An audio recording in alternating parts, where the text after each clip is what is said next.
Zina zitu timangozopera kutali. Zikundikumbusa ine ndithu nthawi zambiri ku sukulu. Si wonse amene amamaliza amaoneka kuti amaliza mayeso msanga kuti amakhala kuti akhoza. Alipo ena amangopereka mapepa awo nkumatuluka msanga, osati chifukwa kuti achita bwino ayi, koma palibe chimene iwo akudziwapo.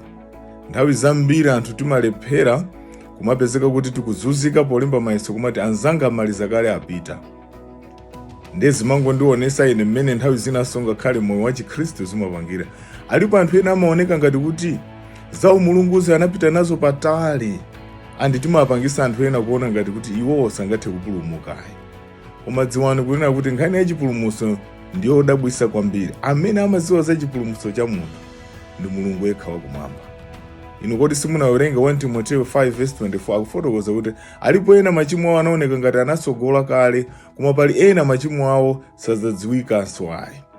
Chotero mwa njira ina inu ngakhale anthu amakudziwani kuti ndinu ochimwa, koma dziwani kuti Yesu amakudziwani koposa. Mutangomupempha lero kuti Ambuye mundikhululukire, mudzakhululukidwa. Iwo amene akuzionesa ngati iwo ndi olungama kwambiri, koma ngati savomereza, palibe chimene chingapindule ayi. Si nkhani itu yotchuka kapena kuti ndimadziwa izi, komano iwo odala ali amene akuchita chifuniro chake cha Mulungu. Ndikukhulupirira kuti tsiku la lero monse mukupita mukakhulupirika komanso kuyenda ndi Yesu mokhulupirika. Ambuye akudaliseni, mukhale ndi tsiku labwino. Munali ndine Victor Khaula.